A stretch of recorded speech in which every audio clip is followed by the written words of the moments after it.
भारत से लूटा हुआ खजाना लेकर ईस्ट इंडिया कंपनी का एक शिप वापस जा रहा होता है, जिसमें हिस्टोरियंस के मुताबिक जो मुगल का फेमस पीकॉक थ्रोन भी था। लेकिन ये शिप साउथ अफ्रीका की कोस्ट के पास कहीं क्रैश हो जाता है और इसका खजाना रहस्यमय तरीके से कहीं गायब हो जाता है। लेकिन ये हुआ कैसे, जानेंगे इसी के बारे में इस एडवेंचरस एपिसोड में। आप बने रहिए हमारे साथ।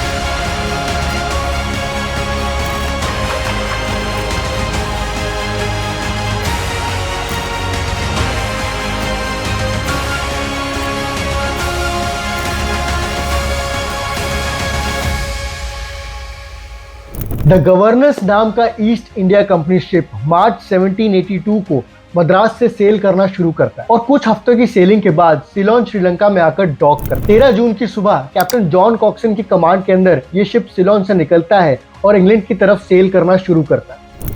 4 अगस्त को सुबह 4 बजे एक क्रू मेंबर थॉमस लुइस अपने कमांडिंग ऑफिसर थॉमस बेल से कहता है कि उसे जमीन नजर आई है और उन्हें वहां पर डॉक करना चाहिए।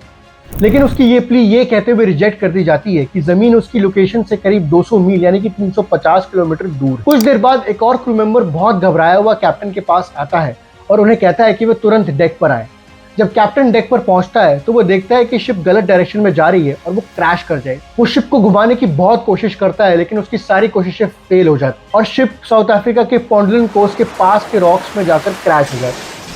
शिप में करीब 150 लोग थे, जिसमें 18 पैसेंजर्स और 132 क्रू मेंबर्स थे, जिसमें से केवल 123 लोग ही सरवाइव कर पाए। 1783 में पब्लिश्ड एक रिपोर्ट के मुताबिक जो ट्रेजर उस शिप पे ले जाया जा रहा था उसकी वैल्यूएशन अराउंड 3 बिलियन पाउंड थी। लेकिन ना ही ब्रिटिश क्राउन और ना ही ईस्ट इंडिया कंपनी ने उस शिप या उस ट्रेजर को ढूंढने की कोई कोशिश की। कई डेकेड्स के बाद उस शिप से रिलेटेड कई सारी स्टोरीज बाहर आने लगी, जिसमें से सबसे प्रोमिनेंट स्टोरी ये थी कि उस शिप के कुछ बचे कुचे सर्वाइवर्स कुछ बचा कुचा खाना लेकर केप ऑफ गुड होप की तरफ पैदल ही ट्रैक पर निकल गए थे, तो उनकी लोकेशन से 200 मील दूर। इनमें से ज्यादातर सर्वाइवर्स या तो मारे गए थे या बचे कुछ सर्वाइवर्स को पोंडलैंड के लोकल ट्राइबल लोग अपने साथ उठा के ले।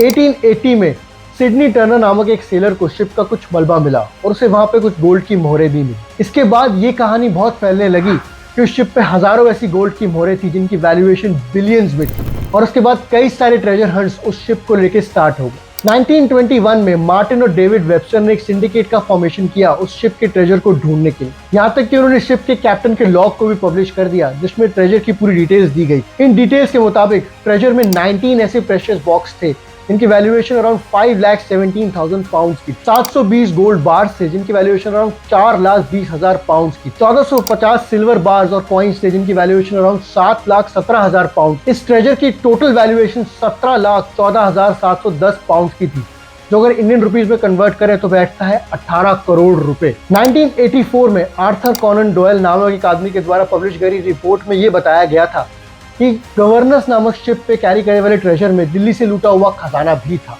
यहाँ तक कि एक रिपोर्ट ये भी पब्लिश करी गई कि उस पर एक नहीं 2 मुगल पीकॉक थ्रोन थे जिनकी वैल्यूएशन अराउंड 50 लाख पाउंड की। पर हम सभी जानते हैं कि Nadir Shah original peacock throne को लूटकर वापस पर्शिया ले गया, तो ब्रिटिश के पास पीकॉक थ्रोन कैसे आया? दरअसल बात यह है कि ओरिजिनल पीकॉक थ्रोन तो नादिर शाह अपने साथ ले गया था, लेकिन ये उसके 2 कॉपीज थी जिसे ब्रिटिश वापस अपने साथ ब्रिटेन लेके जा रहे हैं। 1999 आते आते उस ट्रेजर को सर्च करने के लिए कई सारी एक्सकवेशन की गई, लेकिन उस ट्रेजर का किसी को कुछ पता नहीं लगा। लेकिन ट्रेजर से जुड़ी स्टोरीज और लेजेंड्स कभी मरे नहीं, और उसमें एक लेजेंड बहुत पॉपुलर ये हुआ कि लोकल ट्राइब्स को ट्रेजर बहुत पहले ही मिल चुका था और वो एक ट्राइब से दूसरी ट्राइब ट्रांसफर होता गया और बीतते वक्त के साथ कहीं गायब हो गया। यहाँ पर गौर करने वाली बात यह है कि शिप पे ट्रेजर के अलावा बहुत सारे इंपॉर्टेंट लोग भी ट्रैवल कर रहे हैं, जिसमें से एक थे चार्ल्स न्यूमैन, जो ईस्ट इंडिया कंपनी में हो रही करप्शन और इंटरनल मैटर्स के बारे में जान चुके और इस बात को रिपोर्ट करने के लिए अपने सुपीरियर्स को वापस लंदन जा रहे हैं। कहीं एक ये रीजन तो नहीं है कि ईस्ट इंडिया कंपनी कभी चाहती ही नहीं थी कि शिप का पता लगे